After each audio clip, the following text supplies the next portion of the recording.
Dan Foss and a gentleman from the fire department, whose name I'm forgetting, helped organize a broom pull this year. So we have annually done a broom pull celebrating Hugo Landecker's life and efforts in the park to remove broom, which is a hazardous invasive plant that is fire prone. So we had a hearty group of people out again this year to pull broom. Next picture, you can see them working on the upper park. Anytime you go up in the upper park and you see broom, just feel free to pull it. Be careful, because if you get the really big ones, they're hard to come out. The little ones come out really easily, especially after a rain. But we've really reduced some of the broom in the area. We have lots more to do, and we'd like to continue broom pulls again this year. And then we have lots of piles of different brooms. So the second Park Love that would happen this year was organized primarily by Lawrence and Katie, who had volunteers come and do a cleanup. So they were up into the redwood areas cleaning up trash. They had some of our youngest volunteers cleaning the play area, making sure that it was sanitary and cleaned up, and resulted in lots of trash being removed from the park. Those are my two slides, so just hold it there for a second. There's a group of neighbors, we're calling ourselves the Gerstle Park the Friends of Gerstle Park, who have been talking about the state of the park and the need for improvement, the lack of maintenance, and the need for plants to be replanted, particularly in the demonstration garden that was historically Gerstle Park. So there's been a lot of conversation about it. We've been talking also to the city. Katie's going to talk more about that in her slide. But if you are interested in volunteering and working with the Friends of Gerstle Park on the park itself, needs all kinds of volunteers this year. So stay tuned for that. We'll be looking to the community again to help us improve the park this year. Next slide. Alicia, I think this is you. Go, Gina.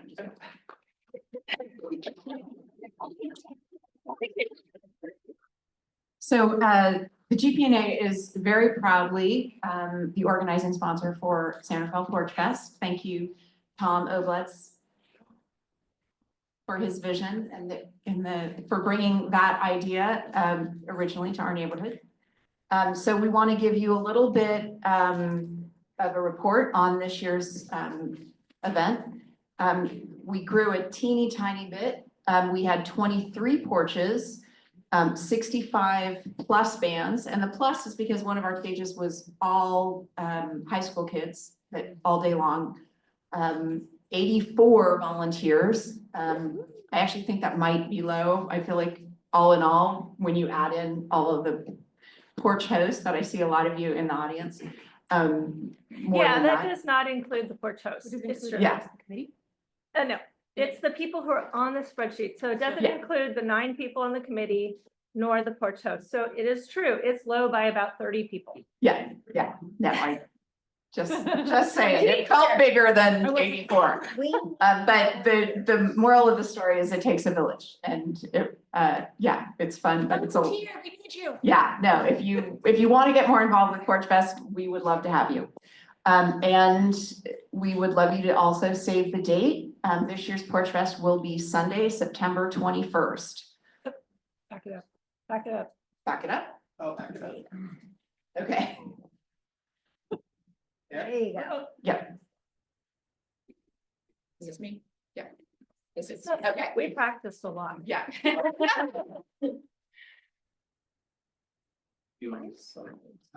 just writing a couple of checks. Okay. I'll just say a couple of words. Sure. And up to Lawrence. Great, thank you. Sure. So many of you saw that we are adopting a new membership platform. Excuse me, I've got a little bit of a froggy voice from many things, but we're moving so that it's easier for us to manage your payments and easier for you to manage your payments, and that will include paying online, recurring payments eventually, and we're going to be integrating this with our website as we revise that this year for things like event registrations and other features that maybe can help the organization in the coming years. So you can still pay with a check or with cash tonight, but if you'd like to pay with a credit card, you'll need to set up an account.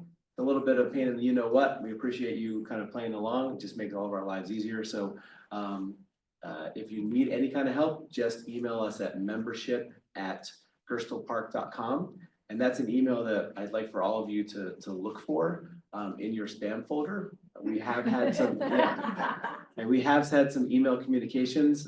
Email is the bane of most organizations trying to communicate with their members because email has just become a cesspool of all kinds of unwanted information. Hopefully you want the information from Gerstle Park Neighborhood Association. So if you could look for in your inbox and in your spam folder, membership@gerstlepark.com. The other email we're going to be emailing from is communications@gerstlepark.com, and that's going to be our newsletters. So this is all trying to kind of upgrade our system so we can just communicate more easily with you. Thank you for your patience as we fumble through this, and if you have any questions, we're here to help.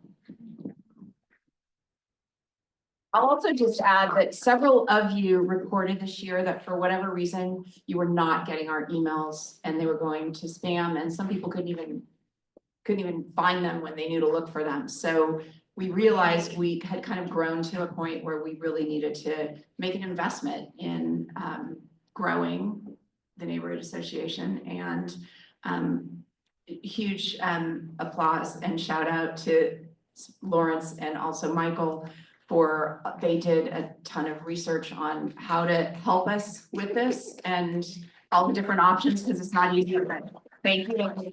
Again, yes, thank you. I know it's a little clunky getting used to it, but we really appreciate your help. Could you guys just go to the next one? I have the next two. Okay, so I'm Katie Fleet and I'm new to the board. I wasn't at last year's And Katie, Mouth, can you slide sorry, this way so people can see? Here's the camera. Camera is here. Yeah, Look at me. perfect. There you Okay, go. got it, Very okay. cool. So I'm Katie Fleet and I'm new to the board. I wasn't at the meeting last year in person. I was sick. Okay, I'm talking into the microphone. So I live on Clark Street with my husband Kevin, who's here, our daughter Lainey, who's a first grader at Sun Valley, and our two doodles, Lizzie and Atlas, who no doubt many of you know from the streets of Gerstle Park, and sorry for Lizzie's wacky behavior in advance. For those who haven't met her. So I'm involved with a lot of our city engagement this year. This is something that we've spent a lot more time on than in the past this year, just because of a lot of things happening in our community. And one of the things GPNA has spent a lot of time and energy on is really trying to gather up community concerns formally and informally, from neighbors and through various, meetings and activities to really bring the neighborhood's concern to the city. And I think Mayor Kate and Eli Hill have probably gotten way more emails than they ever wanted from katie.fleet@gmail.com about the various concerns that people in our neighborhood have, and also the city manager's office, and especially Assistant City Manager John Stefanski, who's not here today, but who's an amazing person who has a wonderful role of really trying to take our concerns and kind of merge them with city concerns and come up with, policies or programs that, try to help us all. So we're all working through a lot of really tough issues, I think, from our side and the city side. We've brought their attention to lots of issues in the park, including safety, drug use, alcohol use. We found weapons during our park cleanup. So these are all things we've dialogued with the city on, with the SRPD, with the city manager's office, and we've had really good back and forth on that with them. We've also engaged on lots of issues about like park use with registration, park use without registration, homeless camping in the park, mentally ill people using the park, and how to manage that with the needs of kids to use playgrounds. So we really have tackled a lot of issues, and we're also involved, I am personally, and as a GPNA representative, involved in the Homeless Solutions Working Group, which I think the city's going to talk a little bit more about, but a lot of neighbors have come together, members of the community to work with city officials to try to come up with better solutions to what, is a really challenging situation for everyone, and a really difficult humanitarian situation and sometimes safety situation. So next slide. We're also working with the city towards some improvements in the park. This is a slide that I shared at a Parks Commission meeting and have shared informally with lots of people just about the conditions at our park, which, frankly, leave a lot of room for improvement. And so we've been really trying to engage on improving things in the park, such as the park benches, the playgrounds. There are things in Gerstle Park that are slated for improvement through the city's master plan in the next 5 years, and then there are some that are not. So we've been engaging through lots of meetings and conversations about ways that we can move Gerstle Park up on the list there. And we've had a lot of great cooperation, as I said, on this from, various city officials, the department, the Parks Department and Department of Public Works.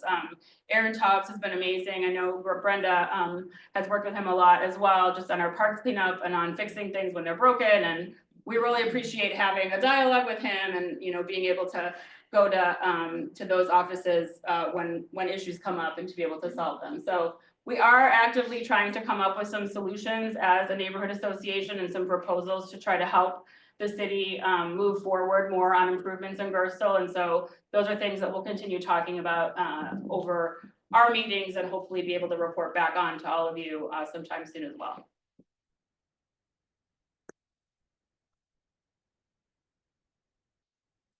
Yeah, I can just go over this one too. This is just a calendar of our events. So these are things we have done in past years and will continue to do in the future. Just to highlight, we're having our own internal goal setting meeting, but Spring Fling and Mushroom Hunt, Garage Sale, National Night Out, Porch Fest, and Halloween, we're continuing to do. And at the end of the meeting, hopefully there'll be time to talk about other ideas you all have and ways that you'd like to participate or see the neighborhood work together toward other goals or other activities.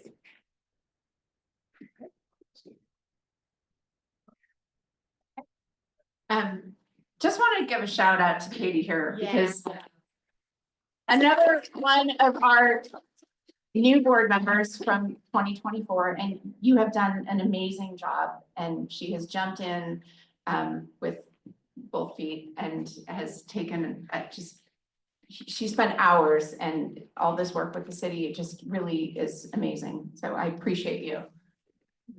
Yeah. I feel like I should also be thanking Kevin and Wayne. So, all right. So, welcome, Mayor Kate Collin and Vice Mayor Eli. That's why you don't. Yeah.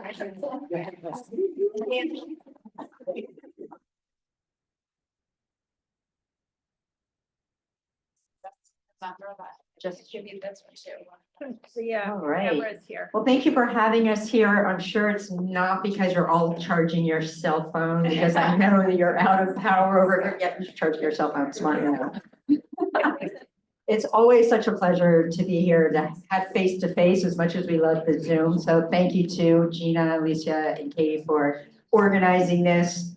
Ask you to switch. Oh. That one's got a little bit of a pop. Oh, okay. Okay. Okay. We'll get right to it. So my name is Kate Collin. I have the honor of serving as your mayor, and I'm accompanied by Councilmember Eli Hill, as I walked in for that stand, and then Daniel Cooperman, who will speak to our homeless related initiative. So this is what Gina said to me when I walked up. She's like, do you know you have 35 slides? Okay, I'm gonna talk fast and we're gonna whip through a lot of things, because when I hear that too, I'm like, oh my God, that is a lot of slides. So we're gonna talk quickly, we're gonna click quickly. We'll speak for about 20 minutes, and then we're lucky to have Queen Gardner here to talk about fire, and Captain Roy Leone will also talk about SRPD issues. So, and after that, we'll open it up to Q&A. We did receive some questions ahead of time. We'll try to answer them, but we also want to provide context. So you might find some of the information that we're first presenting is broad, but we can definitely get granular as we go. Okay, so am I clicking or pointing? All right. Okay, turn up the volume. Okay, wait, hold on. Oh, is that part? I don't know if we're right in the right. Okay, hold on. There you go, yeah. Okay. Well, we might be a little out of order, but that's fine. And we're missing some labels, so there we go. So, lucky you always get a little bit of government 101 if you invite me to speak, and this is the one slide on government 101. So in Somerville, we are now in districts. So the entire city has 4 districts. Each district elects 1 council member, and then as your mayor, I'm elected at large. Somerville is the only directly elected mayor. I'm the only directly elected mayor in Marin County, and it serves our community well because the mayor is always there for 4 years, and it really enables us to build those deep relationships with the county as well as with other regional agencies. So Councilmember Rachel Kurtz is up in Terra Linda. Councilmember Hill is this district. Councilmember, our Vice Mayor, Mary Beth Bushy, is out Peacock Gap, and then Councilmember Yoren's Gulati. Okay, next slide. Wow, okay, wait, go back for a quick second. Yeah. Okay, I know this looks really, really dry, but I promise I'm gonna make it interesting. So we're just gonna whip through, again, top line, some of the city's goals and objectives and the major initiatives that we're working on. Okay, next slide. So, okay, I can't even read this and I'm standing like 2 feet away. So note to self, make sure we have bigger images. What this slide is about is the goals and objectives that the city adopts every 2 years. We're gonna be adopting new goals and objectives that really build on this year. So we're 2025, except we're gonna do them for 3 years. What we found is that the cycles and to make things happen take a while. So having a 3-year time horizon makes more sense. And within those years, there will be work plans to accomplish the different initiatives. The different goals have very broad buckets. Homelessness and housing, economic vitality, social justice and sustainability, climate change. In addition, we have a new bucket that we're looking at. I'm sorry, I can see you're trying to see around me. Infrastructure, because what we realize a lot of the really important projects in our community that you communicate about, that we care about, have to do with infrastructure. So that's an additional policy focus area. We're just gonna keep going because that's impossible to read. Sorry about that. Okay. This, I really should have just started with this slide because how many jurisdictions in Marin County, I'm not gonna count any, I'm not gonna call anybody out, can say that they had a balanced budget. So we had a balanced budget the last fiscal year, $112 million in total, as well as we have a capital improvement plan of 30 million. Yeah, exactly. And the council can take it credit, but really the credit is with the finance department. They've done an incredible job of making sure that our expenses track with the objectives and with the initiatives that we have. So we're incredibly proud of this. This enables us to follow through on the commitments that we've made to the community. And the reality is, it also keeps us in line for when we see the new bright shiny thing. I'm the queen of bright shiny new things. I love new things. I love new initiatives. And the reality is we are fiscally solvent. We're fiscally strong. And we all have to make sure that we stay in that lane. We can't just be going off and doing initiatives that don't meet the policy objectives that we have. So, oh wait, can you go back for a second? So the staff has been doing this incredible thing and we can kind of figure out whether it works or not. So it probably would when you send around the slides. These QR codes, which are super cool, I have to tell you, if you tell your kids or your friends, colleagues, hey, I've been using QR codes to get information, they're gonna be like, you're super cool. So what that is, if you take your camera and you aim it at it, it'll take you to a web page that has more information. So all the slides have QR codes. I think it's great because it's a way to access a lot more information without putting more words on there. Okay, next slide. Labor agreements. The core, what makes San Rafael amazing, besides our engaged residents that care so deeply about our city, is our staff and our employees. They are the most amazing human beings that, and I'm not just saying that because it's the best city in the world, it's because they really are. They show up with heart and passion every single day. So this past year, we completed the labor negotiations with 12 different labor groups. They're 3-year contracts, and the reason that's important is it provides stability both to our employees, so they know what to expect over the next 3 years. They're contracts that they feel good about, we feel good about, and it also helps us in terms of finances. We know what the financial requirements are going forward. So it was a lot of work. I love these pictures. I wish the screen was a little closer to you guys. Can you even see those in the back? They must be like, okay, you can. Okay, your eyes are better than mine. So we're very happy about this, and you can always scan for more information on this one. And I'll just have one more thing I want to say is that for the council, it is our policy to keep, retain, and attract the best employees. So to do that, we really stretched this year to have labor contracts that would do just that. So we can have our first responders be the best in the county. Okay, next one, public safety recruitment. I think I had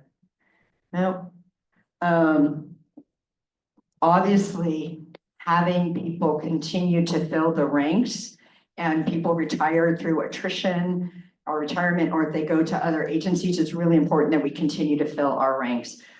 What we've seen here in San Rafael in terms of having public employees is no different than what's being seen across public agencies throughout California, and I'd say throughout the nation. And that is whether it's police, or fire or traffic engineers. Let me tell you, if you are a traffic engineer and you're looking for a career change, see me after this presentation because we are always looking for traffic engineers. It's gotten very difficult to find and fill these positions in the public sector. There's a lot of reasons for that. And we continue to have San Rafael to empower our employees so that they want to stay here and that they want to work here. So there's been, I don't know if it's this slide or the next slide, but I will give you this. Oh, it is right here. Okay, in our police department, we hired 9 new officers, 5 recruits, and 1 cadet. And in order to do that, and this has been objective of Chief Spiller, he attends many, multiple recruitment events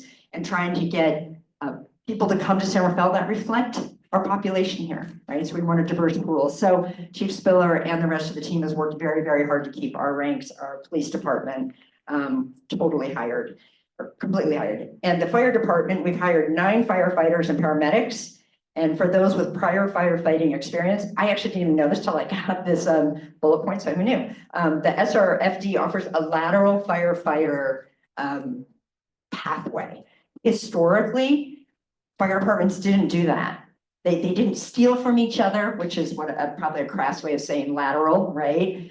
But agencies have gotten so, I don't want to say desperate, but they've really had to do all the tricks of the trade. And so now there's a lateral program, which we can ask Quinn later, but I don't think that even existed a decade ago. So that's something that San Rafael has continued to fill out. We also have an Explorer program, which is a program for youth in the community. If they want to become a firefighter, what's that path? And here in San Rafael, we have that path through the Explorer program. So we'd love to always home grow our talent and to bring people in. So that's a fantastic program for doing just that. I am now going to tag Councilmember Hill. Say, okay, it's kind of, I know it feels a little bit hodgepodgey, but just sit there and let it wash over you. And so that way, when you get your specific questions, you'll have context for it. So Councilmember Hill. Thank you, Mayor Kate. We're going to go back and forth here. So downtown, for folks who've lived here for many decades, downtown has evolved a lot. We are not done. As we know, we see stores that are empty and we want to make sure that they're filled. But some of the things that have happened in the last year, we have a new pop-up library downtown while the Carnegie is getting redone.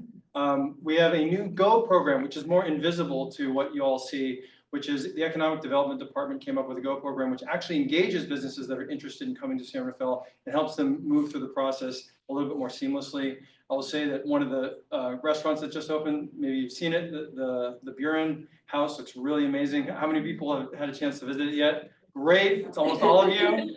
It's full every time I go by. So anyway, please continue to frequent our businesses. As Mayor Kate said, the reason why we're in a solvent position is because of our businesses and the fact that we're shopping locally. So please continue to do that. We're also very lucky to have in East San Rafael, of course, Auto Row and West a little bit, but mostly on the east side. So we thank them for that.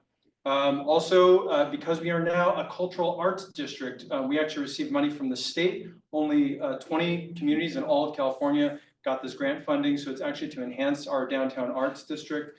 So the MoCA, the Museum of Contemporary Art, is now housed on 5th, just across from the AC Marriott. If you haven't visited, it's wonderful. And we need to continue to make sure that we're investing in our arts and culture district. We'll move on just so we can keep going. I did mention the GO. Oh yeah. Couple of shots here. Oh yeah, one more, so we go back, sorry. And then I think I would want to point out, if you haven't seen it yet, we have the Redwood bike share that is now in pilot mode. I think we get it for about 18 months or a year, 18 months.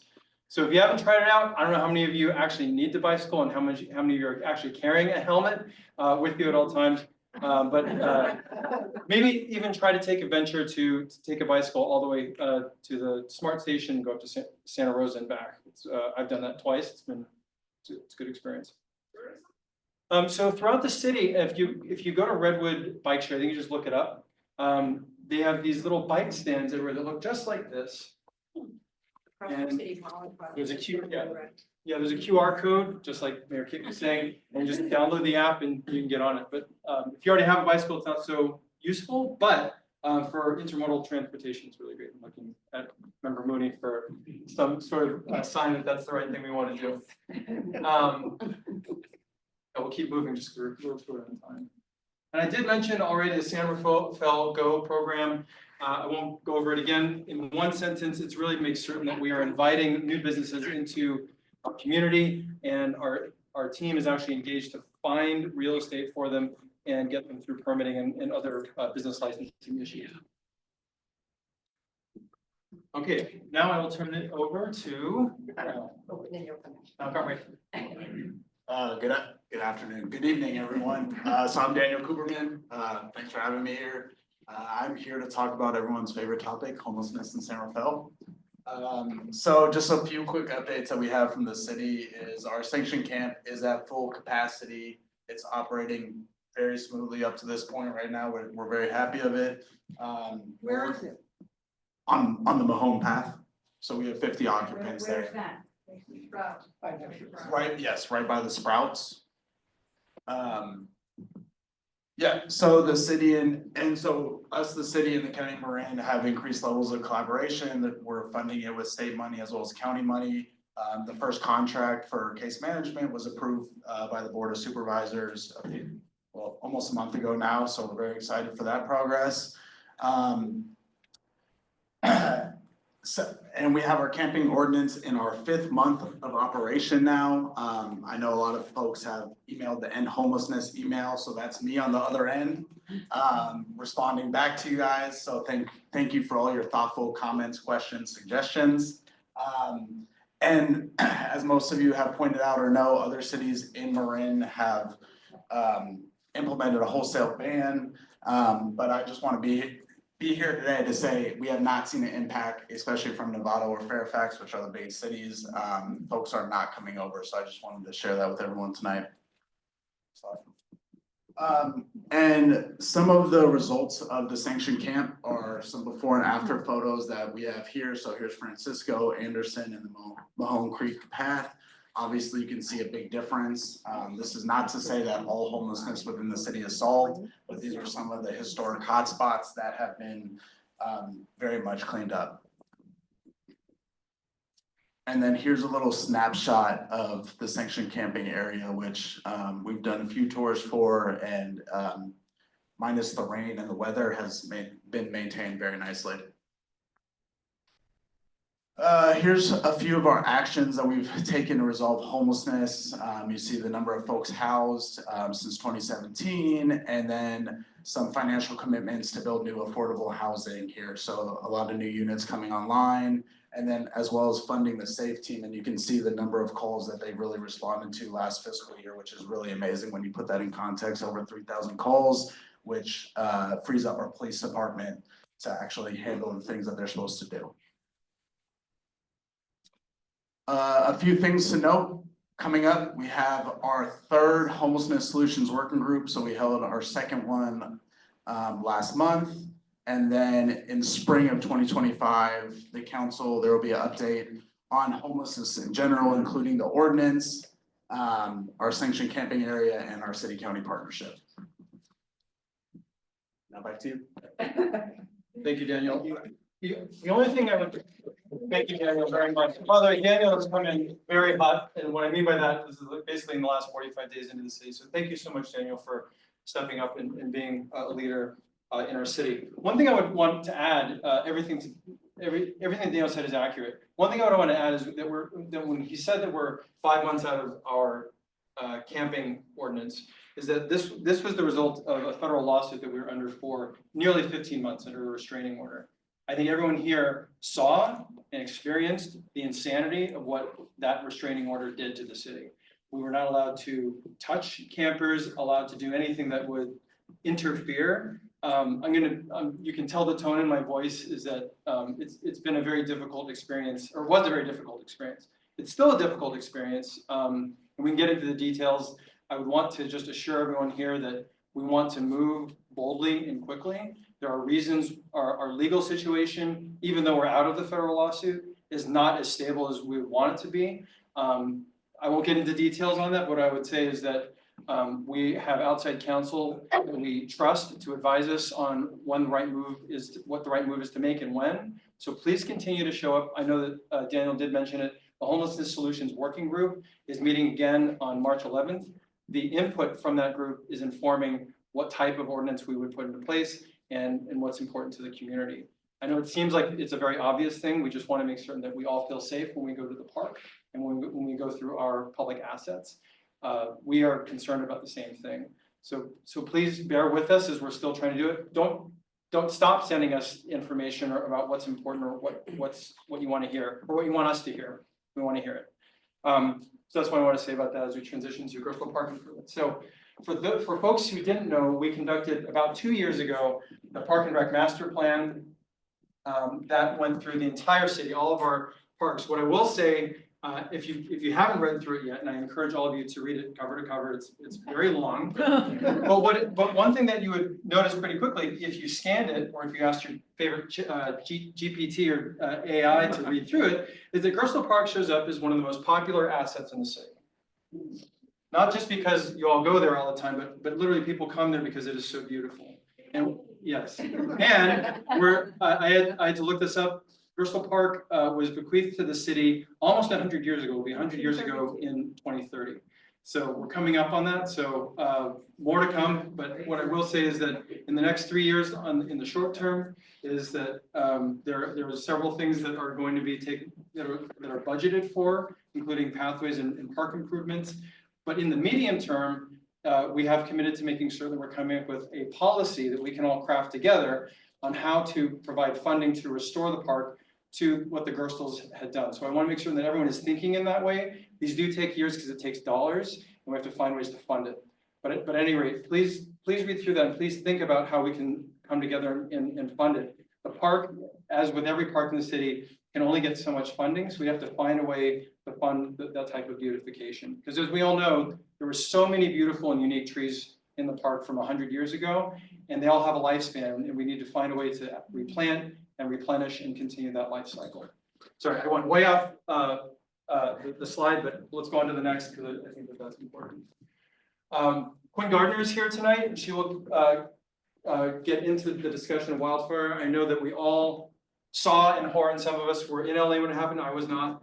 But it is re-inspiring us to think about wildfire safety. The good news for our community is that we passed Measure C in 2020 that gives the county, everyone who participates in the the Marin Wildfire Prevention Agency, to have about 20 million a year to do activities like vegetation management, defensible space grants, and stuff like that. So I know it's been very painful for a lot of us who enjoy our gardens and that zone 0 place where we have to eradicate certain types of vegetation. It's been very painful, I know, for a lot of you.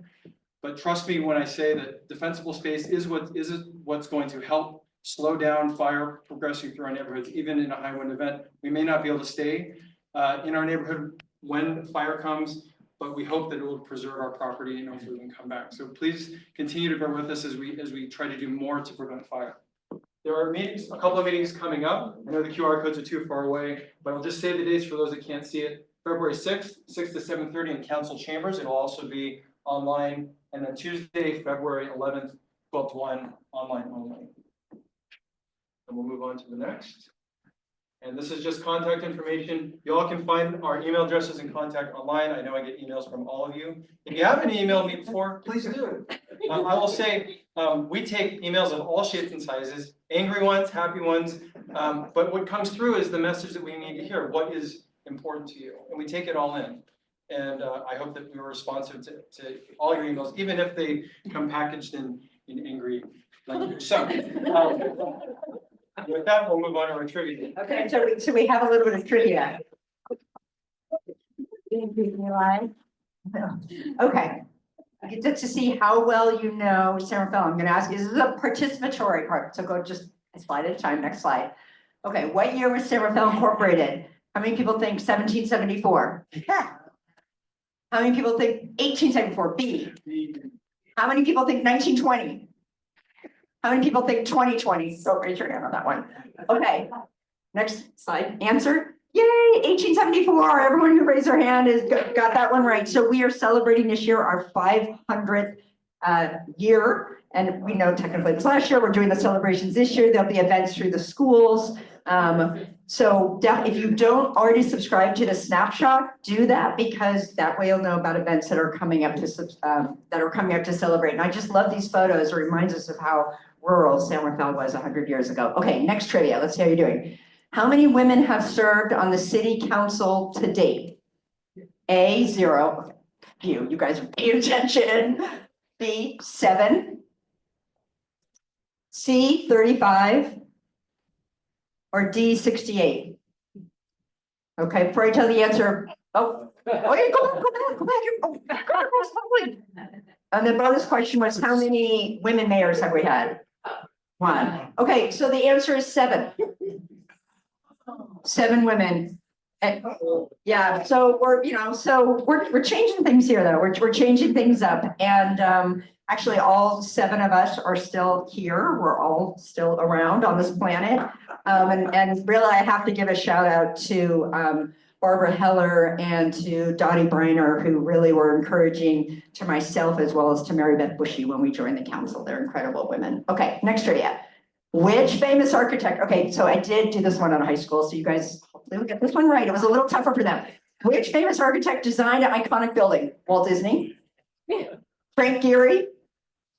Frank Lloyd Wright? Yeah, there we go.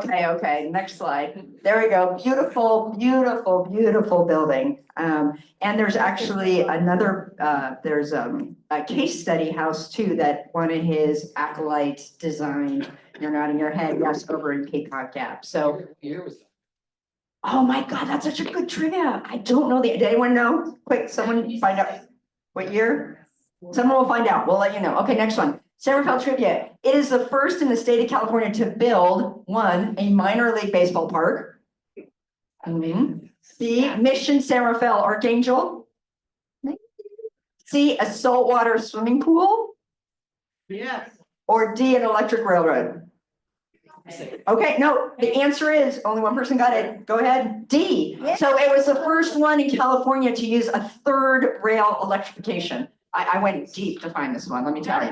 May I interject? Yeah, hold on So one does second. anyone know, this is trivia inside the trivia, does anyone know where this? I was building just is? gonna say that. I was gonna say that. So the amazing thing is, here's it small and here's it big. It's Safeway. And if you blink your eyes, B Street. it's on B Street, so it's right near Center for Domestic Peace and the Drummers Tradition. And as you're driving by, if you look at all to the left, you're gonna miss it. It's literally tucked back in there. It's insane, and I just love that. This is one thing I love about San Rafael is we have these pieces of history that are still here, and they're celebrated. What is it used for now? Haircut. It's Yeah, the, it's haircut. Haircut. is it a haircut place in it? And I think the train committee still has events there. The Memorial Train people, I'm not sure what that's not their name. I don't remember their name. Okay, I have another slide that's not an answer, but I at least had to show you guys this. How crazy is this? Saltwater baths at 3rd and Irwin. So when you are waiting, like maybe the SMART train is there and you're like, oh God, I'm waiting for the SMART train, where it's all kind of smooth there, where 101 goes over 3rd. That's where these huge saltwater baths. And like when the Sutro baths went on in San Francisco, so they were very, very big, and San Rafael had the biggest, most popular one here in Marin County. So crazy. It did, as happens with wind structures back in the day, so it did burn down, and then it was also taken down because the fad was over, I guess. Okay, next slide. We'll keep going. Okay, what building is rumored to be haunted in downtown San Rafael? The Boyd Mansion? The Falkirk Mansion? Yes. The new AC Marriott? Yeah, definitely. The Patini Transit Center. Okay, next slide. The Falkirk Mansion, there are employees that work there that say they hear footsteps and feel drafts of air. I live in an old house, I get that, so, yeah, if you feel something creepy, and I'm probably here too, let's be real, like these older houses, okay. Okay, last question. Which bands have members living or lived in San Rafael? The Grateful Dead? Yes. Metallica? Yes. Carlos Santana? Yes. Sammy Hagar, yep. Next slide. All the above, you guys know your music, right? So, how do we continue to lean into that musical history? Okay, that was your trivia, and I'm gonna turn it over to Captain Leon and Quinn Gardner. They're gonna say a few words, and then we're gonna take your questions. So thank you for being good sports on a trivia.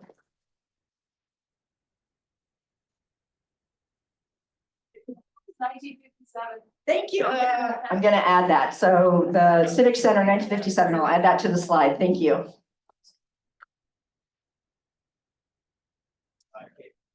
If you want to, sure. Good evening, everyone. How are you?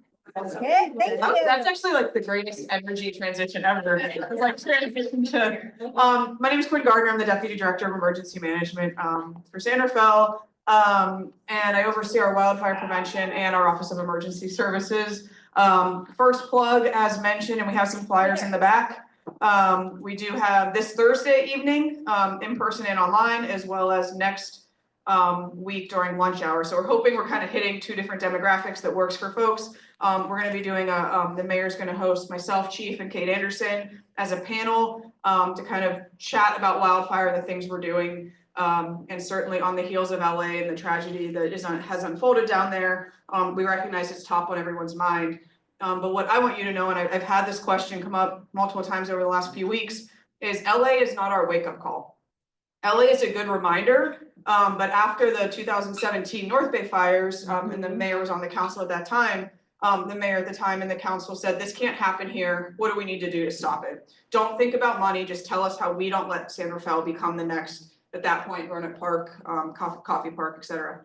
And so what ultimately became the 38-point wildfire point action plan, which I believe 3 to 4 people in this room were part of that, like writing, yes? Yes, multiple, I saw Tom, yeah.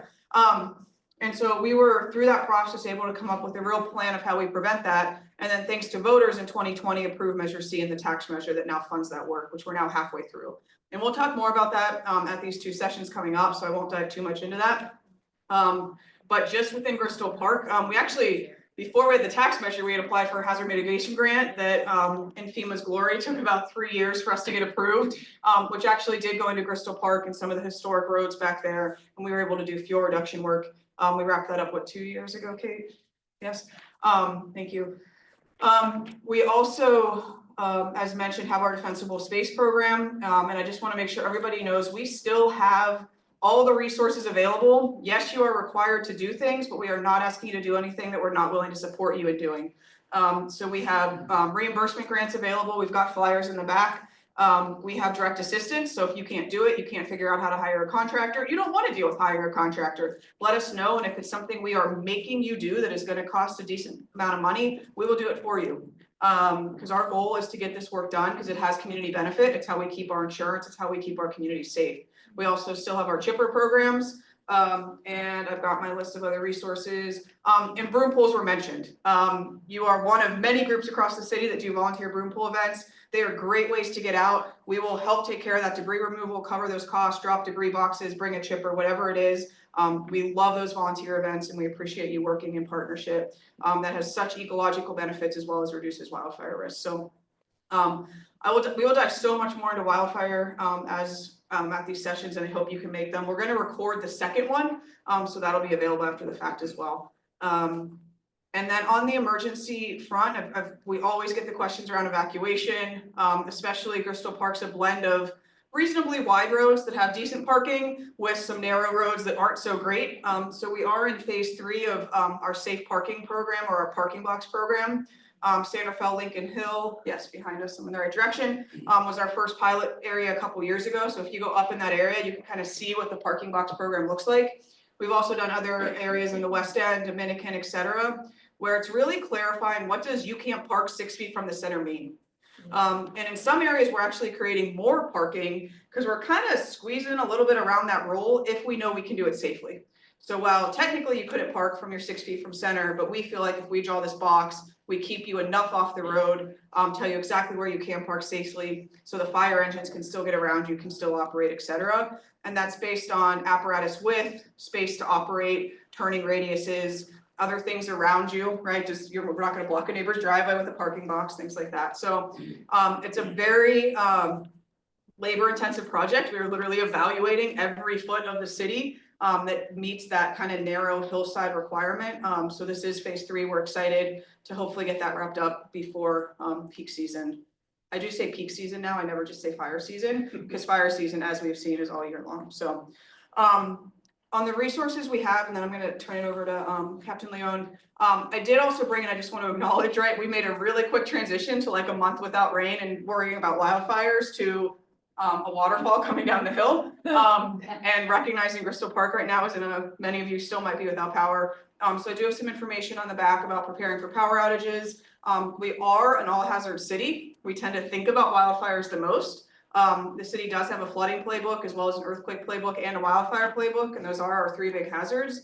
And we have gone through the process of really tactfully looking at our response and preparedness on each of those. So we do have things, and these questions have come up, that if we know we're in extreme fire weather, we're going to do things differently. We're going to staff things differently, et cetera. So we do our best to be prepared, but we can only do that with your help. And so meetings like this, organizations like this, groups that are prepared, that know your neighbors, this is ultimately where resiliency lives, right? It's not just about the big toys that we get or the big chunks of money we can invest in things. It ultimately comes down to neighbors knowing and helping neighbors and the work we can do to be more resilient together. So I appreciate you all.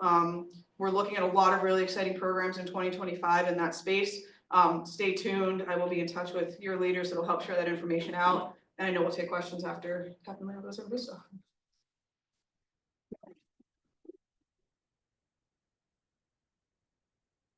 Good evening, everyone. So my name is Roy Leone. I'm the captain of operations for the San Rafael Police Department. Just a little bit about myself. I started working here as a parking enforcement officer back in 2000, and I became a police officer in 2002. I got to know the city pretty well in those that first year and a half as a parking enforcement officer. And it also taught me to be very patient when people were upset. But I was born and raised in Willits, California. Anybody know where Willits is? Yeah. All right. I'm very proud of that. So I always have to say that. I still have a lot of family and friends there. Very small town. But I've lived here in San Rafael for 23 years now. I'm a resident of Terra Linda, so I've been very involved with the community, mainly in just coaching sports. I absolutely love San Rafael, and I'm not going anywhere. So that's a little bit about myself. So as the captain of operations, I oversee all uniformed personnel. We have 2 captains. One of them oversees our dispatch, non-sworn professional staff, and I oversee all our uniform officers. So police officers that are working in a patrol car, our special operations unit that spend a lot of time working with Daniel over at the Mahone Path in our sanctioned camping area. The officers that you see at Gerstle Park doing walkthroughs. And I know that was something that you all wanted to hear, was a little bit of our crime stats and also activity. So that's what I'm going to talk about. So Gerstle Park area is in area 7. And in area 7, we ended up doing a little bit of research regarding our crime stats. Over the last 5 years, and I guess I'll go ahead and start where area 7 is. So it covers all the way to the north is 2nd Street, to the east is B Street, to the west is Clark Street, and then to Mayor Road to the south. In area 7, we had the 5-year average for property crimes is 49 per year. In 2024, we had 50 property crimes. A lot of the property crimes, out of those 50, a lot of them were car burglaries or people leaving their cars unlocked and having suspects go into those cars. Crimes against persons, which could be like an assault with a deadly weapon, battery. The average 5-year average is 34.4. We had 37 of those in 2024. The most that we've had is in 2021, crimes against persons, and that was 43. Sometimes some of these crimes against person, it can also be something like, simple assault, somebody trying to hit somebody but missing, or somebody spitting on somebody. So that's also crimes against persons. DUIs. The 5-year average in that area is 6.8 DUIs per year. In 2024, we had 8. The most we've had in the last 5 years was in 2023, and that was 9. Drug-related calls for service or arrests, 5-year average is 6. Last year, we had 2. And the most we've had was in 2022, and that was 10.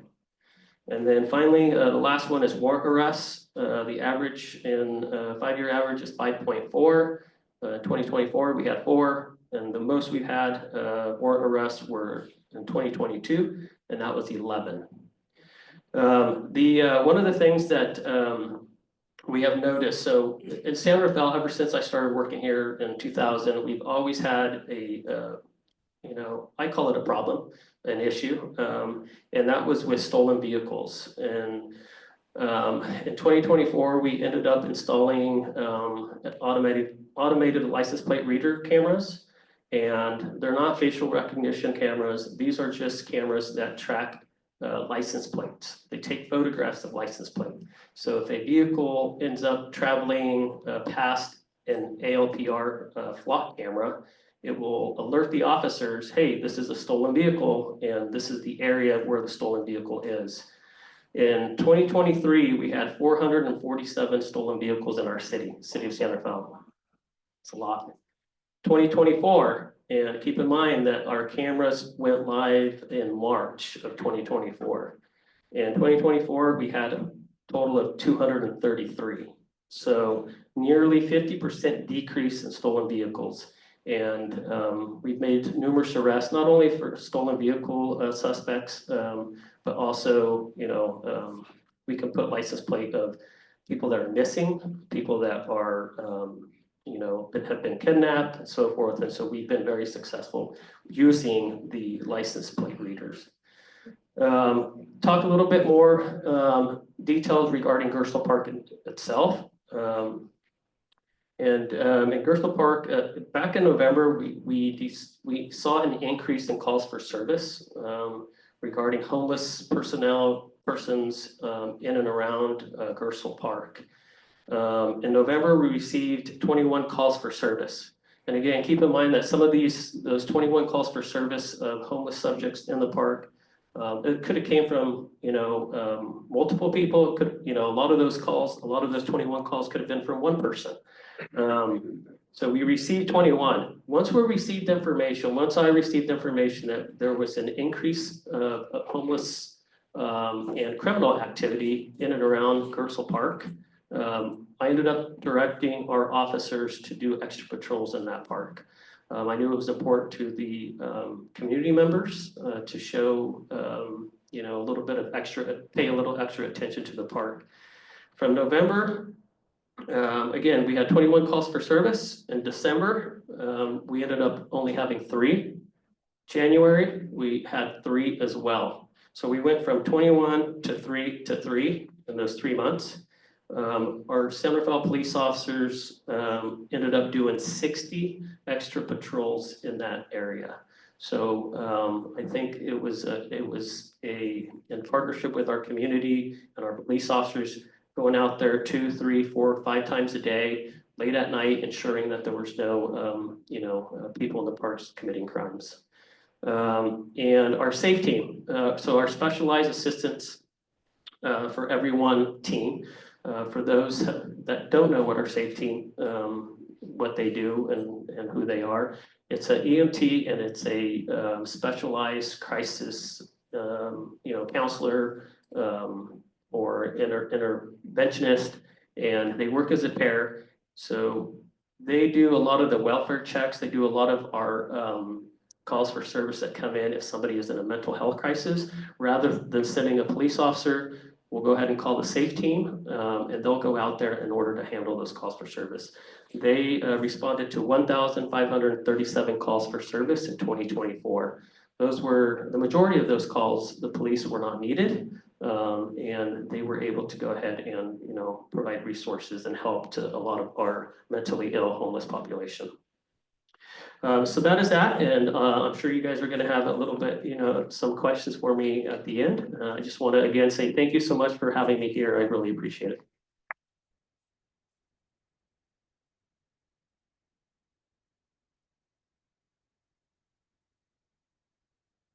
guys. This is great. Awesome.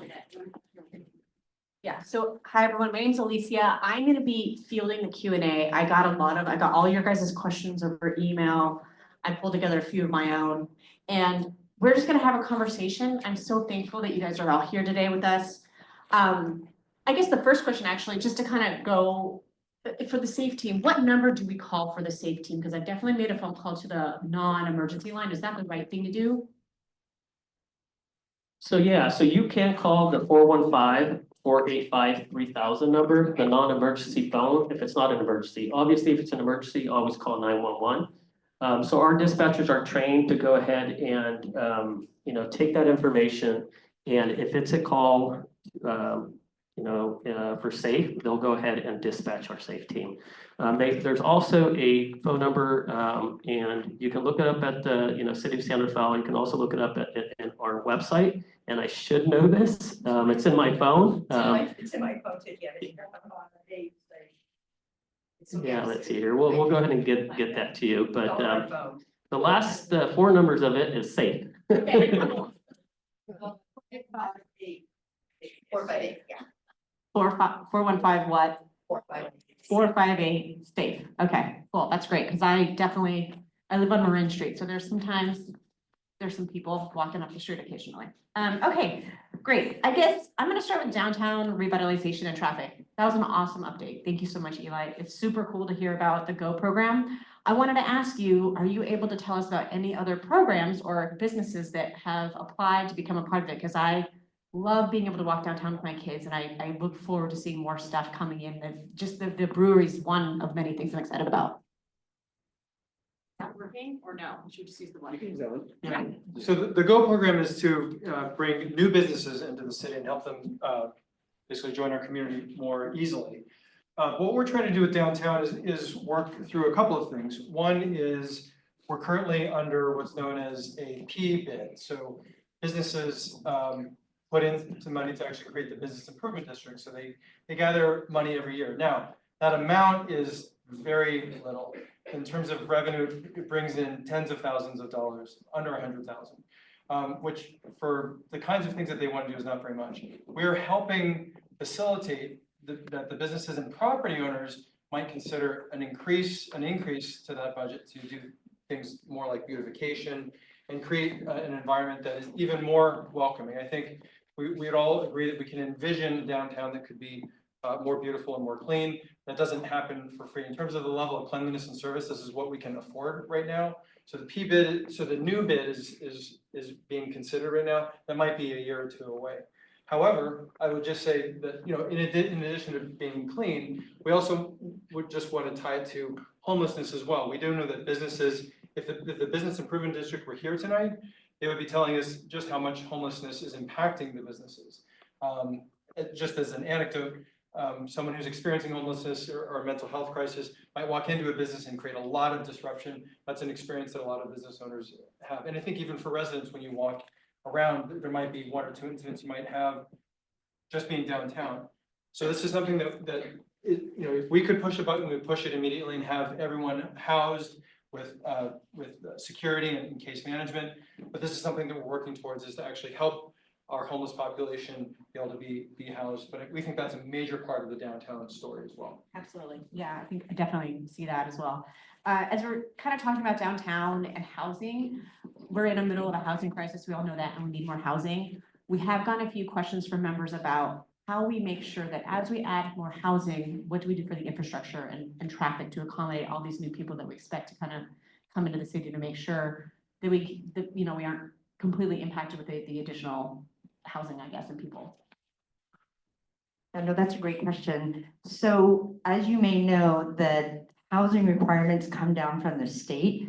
I was a planning commissioner before I was on the council for 8 years. And so this was many, many years ago. And we've always had units that we had to show we had the capability to build. What's changed in the last decade is now that there's a stick attached, and the state has said, you need to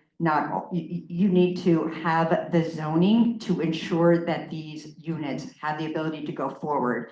Even that wasn't producing the type of production across across California So there's been new laws that have gone into place that have streamlined, which is a way of saying bypassed some of the requirements and some of the planning issues that we had here in San Rafael. And it's the same for all of California. And so our ability to directly influence some of the buildings and proposed developments has really declined. And I'm just being frank about that. What we are doing is working close with developers that do have proposed projects. I should have started this whole answer by saying I am pro-housing. We need more housing of all types, top to bottom. In San Rafael, we are not a bedroom community. What makes a vibrant community, what makes a vibrant downtown is people shopping downtown. I hope none of you buy books on Amazon. You should all be buying books on Copperfield, going to Pink Owl. That's what makes a vibrant downtown. So having those buildings and having people here will ensure that vibrancy.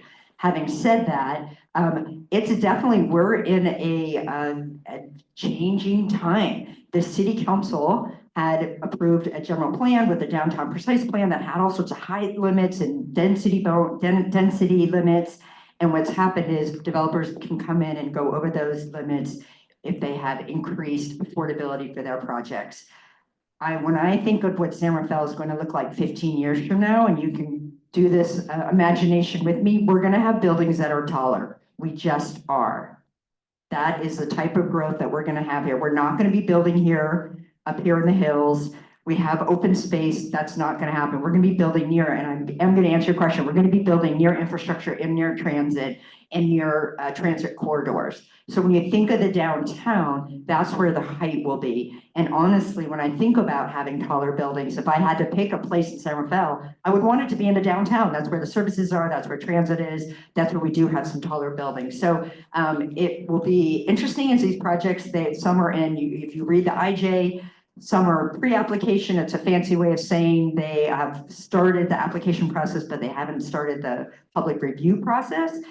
But to answer the very specific question about infrastructure, when I was saying that local jurisdictions have a less ability to influence, we are not able to, you cannot say to developers in the state of California, you can't build this because there's not going to be enough fill in the blank, whatever it is. You want to say water or sewage capacity or transit capacity or parking capacity.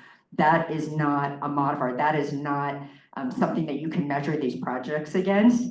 So we're not going to give up. We're continuing to work with the developers to ensure that any project that does come in is a beautiful project that actually has gorgeous architecture, but it will be different. There will be more traffic downtown.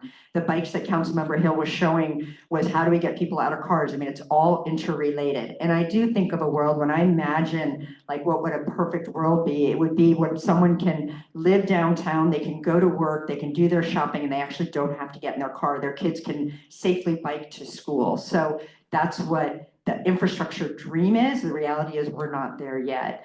So changes are coming. And I really encourage you, if you don't already, to subscribe to the snapshot. That's when you'll know that projects are coming either to the Planning Commission or to the City Council, so you can come and learn about the projects and either voice your support or your concern or your insight about what is being presented.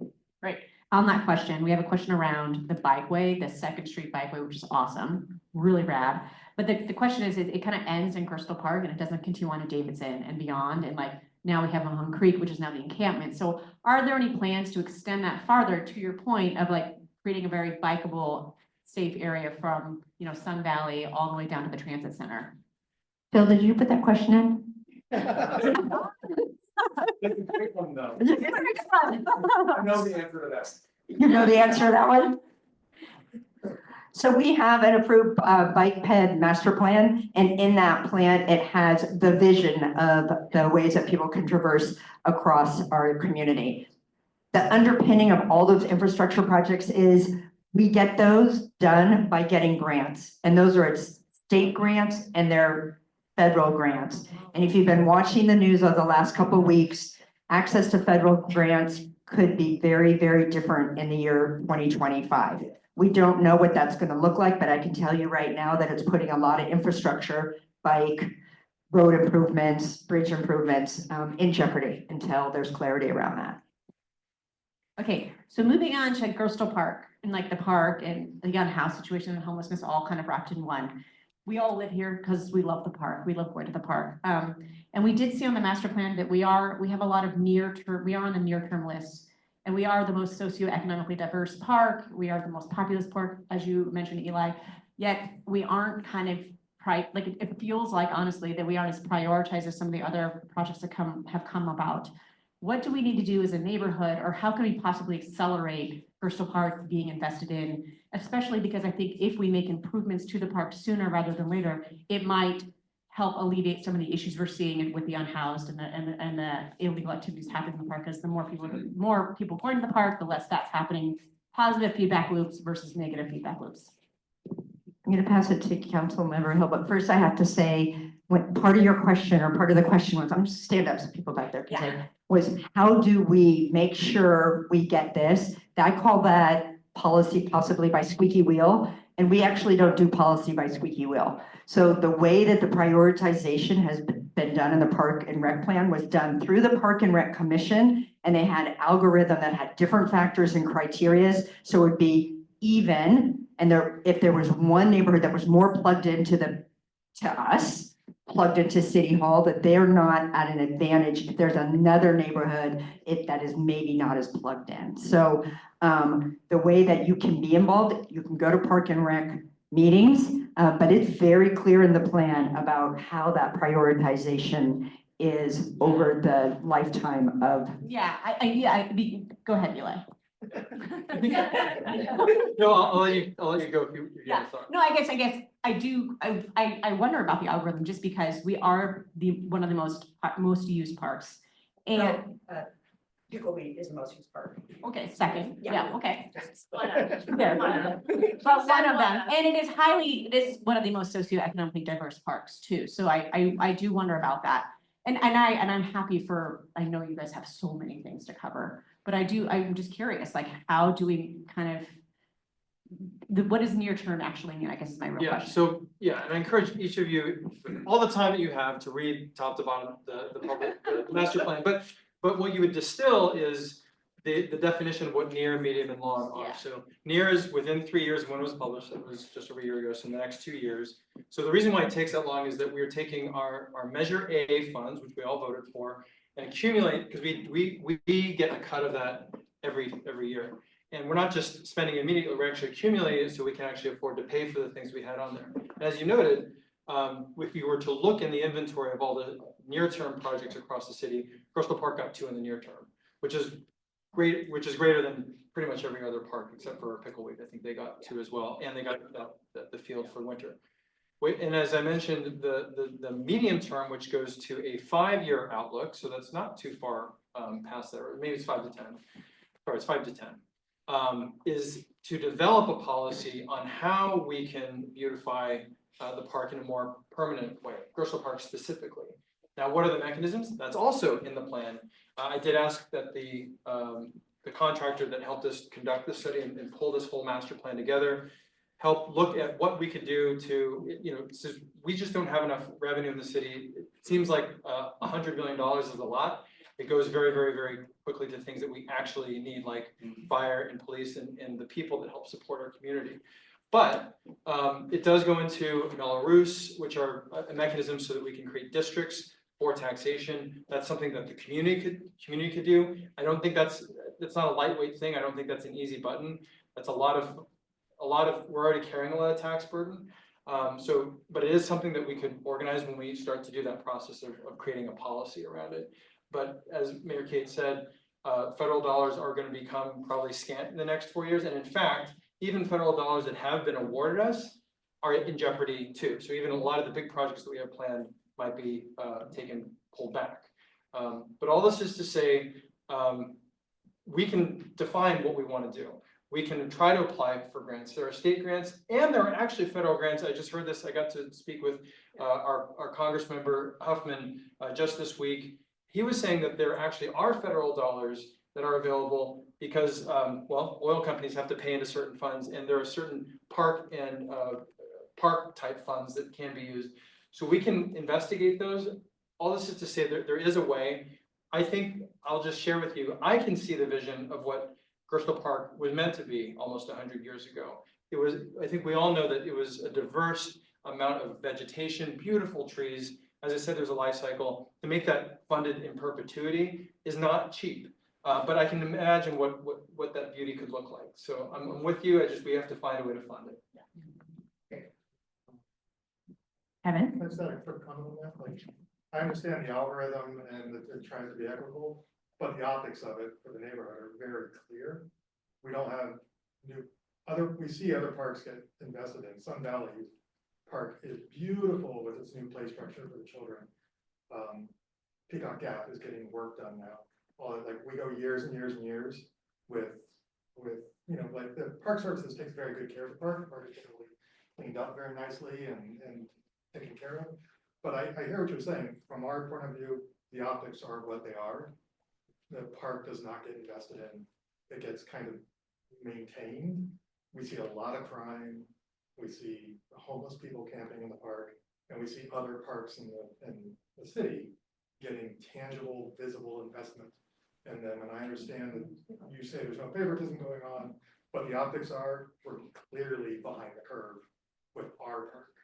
And that impacts our perception of the administration and the decision-making and all of that, but it's very clearly like, we have had no investment in a decade in our park, and that's just, you know. It's more than a decade. Yeah, you can't explain it away, like, the algorithm isn't working, it's not servicing us. I hear you, and we'll just say that the master plan just came out here. Yeah, So the master plan, head to toe, like, I've read every paragraph in it, because I live right across from the park. So I'm not claiming that there's bias or favoritism or something we could do differently, but our reality is our park does not get any of our tax dollars. Not the way the other parks do. well, it is planned, so the proof is in the pudding. So the projects that are on slate for the near term are right in there, and so we'll just make certain that we hold ourselves accountable to what we're planning to do. And I also Meetings hear, are open to the public and they're all open to the public. So what Mary Kay was saying is the Park and Rec meetings are open to the public and they're Yeah. welcome to come. Yeah. Because that. I went to one in November and like Rita and Brenda and I were the only 3 people there, so if anybody else wants to come and talk about Bristol Park. and I hear, like, we want vegetation and thanks and all that, but like, I also don't know if what the park was crafted for 100 years ago is the same as what the park could be utilized today. Like, you know, we need play structures for children. I agree, positive feedback. The more children, the more families we can get utilizing the park continually, the less crime, the less attractive it'll be to sell drugs on the streets next to the park, the less attractive it'll be to get stoned in the park, which is what we see a whole lot of all summer long. And I appreciate that the numbers go down in November and December dramatically, but it's also because the park doesn't get used in November and December. Because it gets darker and it's cold. During the summertime is when there's the most opportunity to change of our experience living next. Yeah, and as part of that, I wonder, I mean, I think there were a couple questions around the Redwood Grove and the tennis courts. Any updates on what might be happening there, which is all probably wrapped up into the revitalization in the near term. But also, again, like, should we, is there something to be done in Redwood Grove again, so it's more used, and again, so it's being used for positive, good neighborly reasons versus illegal activity, I guess, because that's where some of the more unsavory things are happening, I guess. Yeah, and in the long term, that is specifically in there is what to do with it. So it's not very specific, because even to your point, what we have done even a decade ago may not be what we want to do going forward. So that has a big TBD right in there, not only in terms of what to do, but even what the cost would be. Yeah. So this is where we do need your feedback, and even through as Mayor Kate was saying, the Park and Rec Commission, they meet pretty much monthly. But these are the kinds of inputs that they take and helps prioritize not just this year, but the following. And I think as a neighborhood, we're willing to wait our turn, but definitely, like, we're raising eyebrows now. We're like, those tennis courts have been derelict for 2 decades. Your message is 3 decades. Your message is very received. Oh, okay. Okay, I'm gonna transition. I wanna kind of go to unhoused and safety, and I do wanna first off say thank you. I know it's been really hard on you guys, the unhoused situation. It's not easy. with the Supreme Court issues and all of this stuff. So I really appreciate the effort, and it does not go, even though we have a lot of questions and concerns, it does not go unnoticed all the hard work you guys have done. So I very thank you. I thank you all for that. With that said, we do, we obviously had the situation where we had someone camping in Gerstle Park recently. We don't know if it was directly related to the Mahone Creek disencampment or not.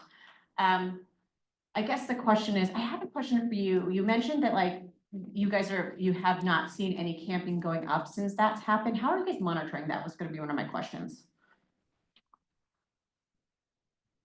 Monitoring who's camping? Well, yeah, it feels like, we've seen a bit of an influx, but you're saying that you guys haven't seen any kind of an influx in camping since the dismantlement, I guess would be the word. I don't know. Yeah, no, I was referencing the camping bans from our neighboring cities. like, Oh, coming okay. in From other cities, but I know Gerstle Park, I think it was right when I started, so early December, there was Yeah. a blue tarp. Yeah. People let us know right away. We know. I know you know. That's not unique to this park, it's every single park, if there's anything, it's like 3 minutes, my phone is buzzing, so. Yeah. Community, whether it's PD, whoever, city staff, there's a lot of, Yeah. there's folks watching everything. So I don't really have to worry about finding out, cause someone will find out. Yeah, so I guess the next question is kind of along Mahone Creek and kind of safety issues. So one, is Mahone Creek gonna be permanent? And then I also wanna know, like, the Davidson stuff, like, I have a kid who's gonna be going to Davidson in a few years, and I do wonder about the kids who have to walk down from Lincoln down to Davidson, and, the path would have been Mahone Creek path, but now it's kind of an awkward path around, so like, where are you guys going with it, I guess is my question, in long term, and how are we gonna make sure those kids going to Davidson feel safe walking to school? Yeah, so the sanction camp is not a forever thing. We have a sort of drop dead. Find a permanent solution by March of next year. So some of the state dollars, the money has to be spent prior to that. So we're looking for permanent sites. We're working with the county very closely. So the sanction camp will not, it's a very temporary, it's months, not years of how long it'll be there. Okay, great. And I get, well, yeah, do you have anything about Davidson, I guess you might wanna add that you guys have done? Yeah, so one of the things that we have done, as Mayor Kate explained, and we have increased our staffing, so that helps a lot.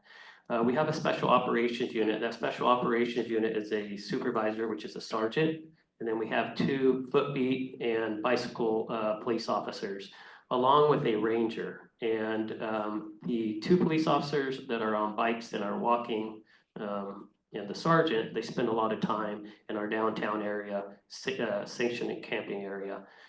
We always ask if there's any suspicious activity, any criminal activity, the community, we are asking that you help us and that you report that. And then the ranger, our ranger spends a lot of time in the open space areas. And his job is really to go out there and assist the fire department with wildfire mitigation. And that, if he does end up locating a homeless encampment, we are going to take care of it.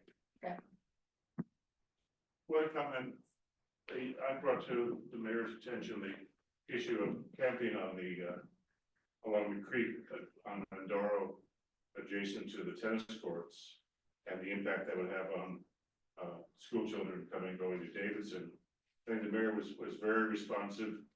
Boulders were put in place, signs were posted with respect to the ordinances, and it's not an issue anymore. Yeah.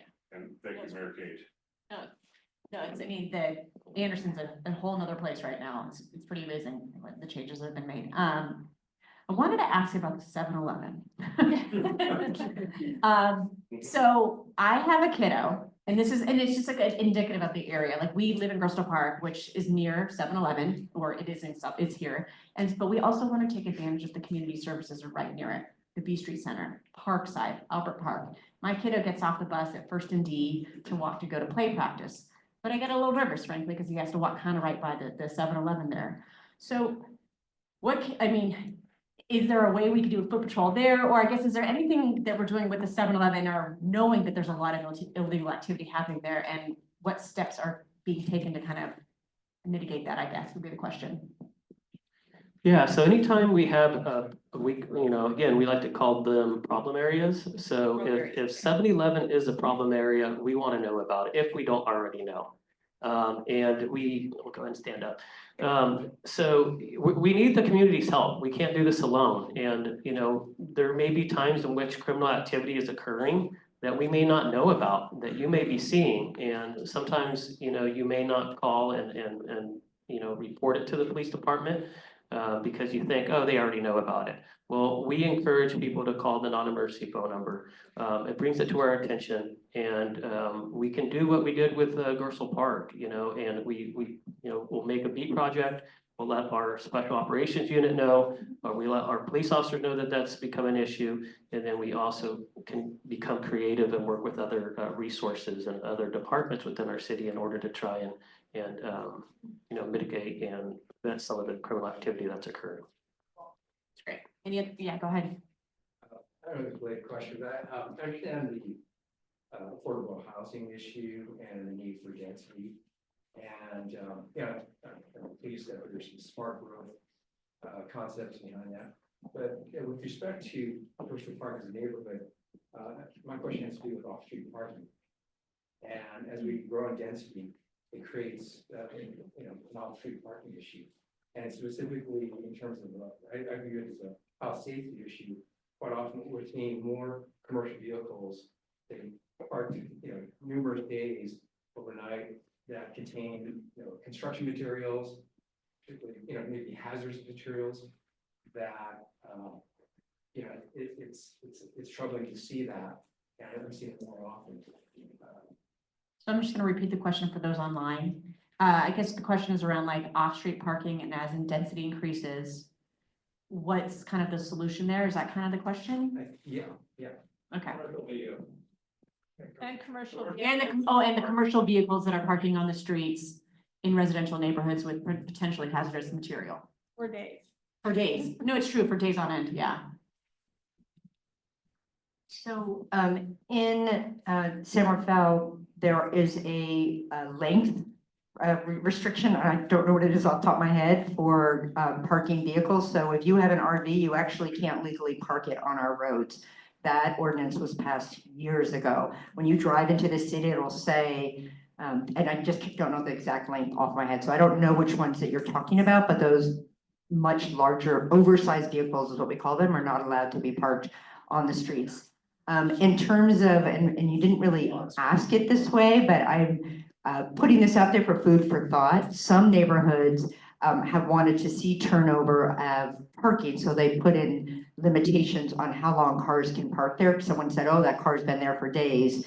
So if in your neighborhood, if you put in, a car needs to move every 48 hours, just reflect on how that might also affect you as well. And this is an issue that we hear both sides of. Oh, this car is parked there all the time. And then we talk to other people, oh no, don't put in a parking restriction where you have to move your car every 2 days. So that would be something, but there are neighborhoods where that has been implemented, that you have to move your car every 48 hours. So it is a tool that the city has. We don't do that lightly because it affects everybody all at once. And I don't think we can all even agree on what type of dessert we would want to have this evening, much less what type of parking program we would want to have. But We have 72 hours in Gerstle. oh, so it gets 72 hours. Can you talk a little bit about the pilot program that they're looking at? Super short because I know that we're getting to time. So just on a related note, historically, San Rafael, stand up, sorry, getting 8:30, I was starting to sag a little. I got to stand up and do some jumping jacks. So there has been requests throughout the years since I've been on the council, many years, is curiosity around a permit parking program. And the one that the city had on the books was really not one that was implementable. It wasn't designed properly. So the city has spent a lot of time and effort recently designing a program right now that's looking at the Spinnaker, Bay Point, and Canal area, as well as Bret Hart. And so we are getting a pilot parking permit program into place to see what it looked like. Nothing has been approved yet, but it's really looking at what are all the different factors that would go into something like that. Any sort of program would have to be pretty much revenue neutral because you all wouldn't want to be subsidizing a permit program in Terra Linda. Well, let me tell you, Terra Linda doesn't want to subsidize one here. So there's a lot of factors that go into it. I'm pretty sure that some semblance of the program will go into place in the Canal, Bay Point, Spinnaker area, and we'll learn a lot about how many people need to be a part of the program in order to have it be financially feasible. Great. I want to make sure Quinn gets a couple questions here. Yeah, and they're pretty watching. And then we're all done. Quinn, when are you bringing back the goats? This year. Who doesn't want the goats back, right? On the hill? So, for, like strategic reasons, we did not graze last year to kind of give, just nature a chance to do a little regeneration. RFPs are out. I think we have like 3 days left. Bids will be in and we will be contracted and it'll be June, July. And they will be back. And I think we're up to about 175 acres citywide. And as we do all of the fuel reduction zones, and I forgot to mention earlier, back where we have stuff on the table, we also have a map of everywhere we've worked. Almost every fire road in the city has been turned into a shaded fuel break that will slow or stop the spread of fire. We've done defensible space work behind almost every home that we own the land for, and now we're working with partners because we don't own all the land behind everybody's homes. So it gets more complicated as we get into other land ownership, and we're working with all of that. So the goats will be back, and honestly, their acreage will continue to increase because we're doing the work and it's a maintenance issue. And so once we get to that maintenance piece, we can kind of spread that out, so. Great. Okay, last question for Captain Leon, and then I gotta let these guys go. They could be sheep too, I should say Dude, that. We're equal opportunity. I love them. It was like the highlight of my Monday. I've gotten a few questions about speeding on like D and Grove, and it's true, like every once in a while, like in the middle of the night, I'll just hear like down the street, like, what should we do? Is there anything to do? I'm not, yeah. Yeah. Is it the non-emergency line again? It really is. Okay. And so, Yeah. like our special operations unit, we were able to bring back 2 officers and a supervisor, where for, I want to say over a year, we did not have that team. So now we have that team. Their focus is the downtown area, around our schools, Davidson, Station camping area. We also brought back our traffic unit. We did not have a traffic unit for the city of Santa Fe. So now we have a supervisor. We have a motorcycle officer, and in March, we're gonna have a second motorcycle officer. And our goal is to go ahead and expand our traffic unit into having more traffic officers. But yes, again, we wanna know, please call us. You're not gonna be bothering us. We wanna know if there's a problem in your neighborhood with speeders or red light violators or stop sign violators. The traffic sergeant will go ahead and respond to you, and you know, we'll come up with a plan in order to go and spend extra attention in that area. One more thing. Sure. So this is not a policy yet, but I have taken in some creative ideas from the community on what it would mean if we were to implement sound sensor systems that could actually detect vehicles that are violating our sound ordinances. Would that be interesting to the community? Yeah. So it's not a policy, it's not funded, but it is something where I would love that. I'm bringing up that idea. If that is interesting, it's not something we could necessarily implement in a year or two, but it's something that we want to keep in mind. Just so you know, the Senate in California and the Assembly did pass a law for beta testing some of these in communities. They have not identified which one it is yet, but I have spoken with our Assembly member and said I would be interested. I'm not speaking for the city, but But if you are interested, I'd like to continue with that. Awesome. Go ahead. I want to say one last thing with habitual offenders. Please, if you can safely, and only safely do so, if you get a license plate of a vehicle that is traveling at a high rate of speed or driving recklessly, please take it down. And we encourage not to confront them, but just write down the license plates, because even if we can't, if we're not there to see it, we can always go back to the registered owner's house and pay them a visit and let them know that it's not okay. Great, thank you. All right, I see more questions, but I feel like I gotta let these guys go. I'm sorry, yeah. Two questions. Okay, really fast, what are they?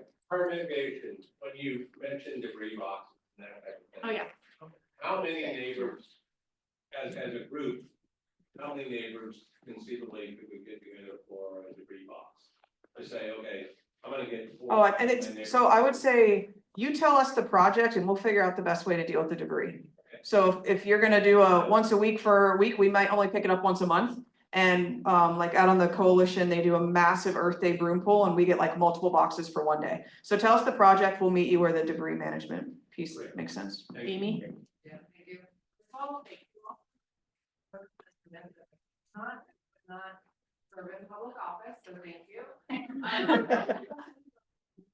Eli, you said that there's, $10,000 to $100,000 of potentially BID money.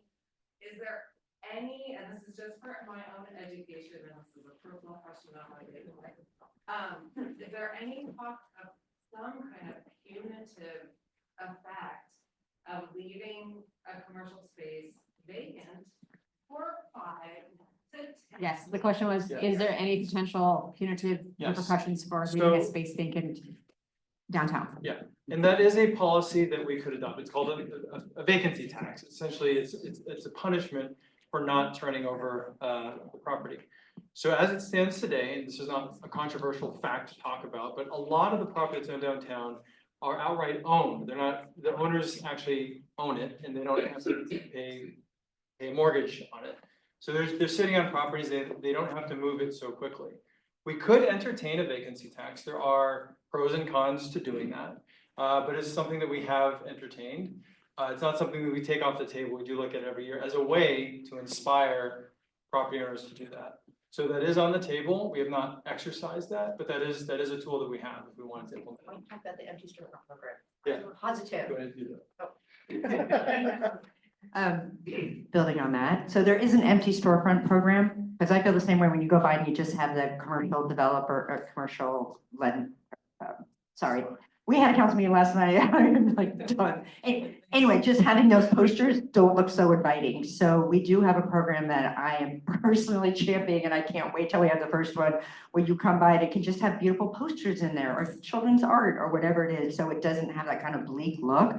So I am hoping to get that first one in there. It turns out that whoever owns the building is the one that needs to agree to have the empty storefront program. But I think experience feel really great.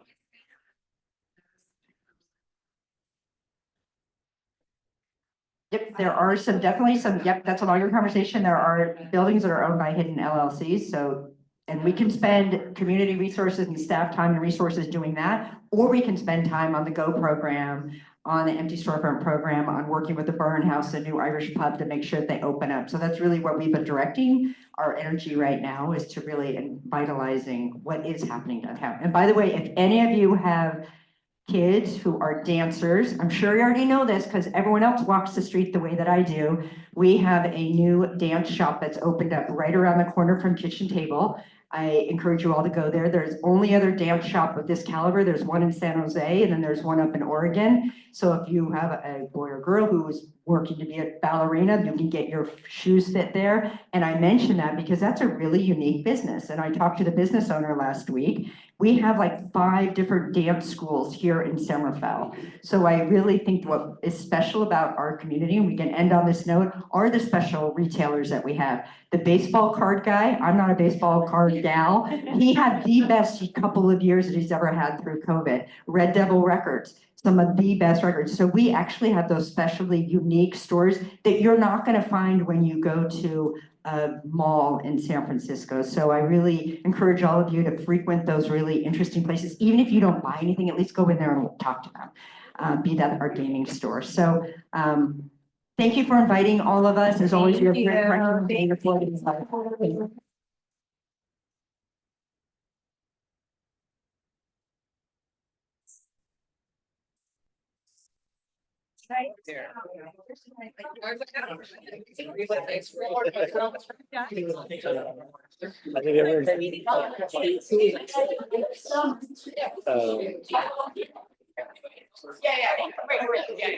don't think we're done. Yeah. Hey, wait, you guys, we do have a little bit longer if you're willing to stay and kind of engage on what's next. Lawrence, so. No, we're not, So, neighborhood code. no, we're not. No, you don't. Yeah. No? Oh. No.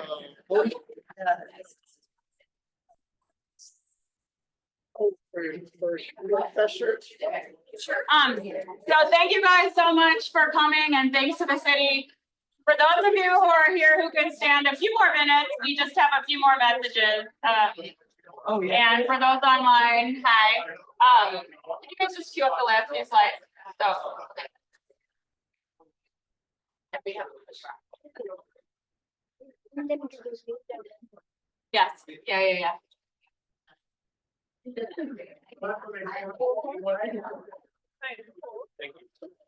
Oh, yeah, thank you.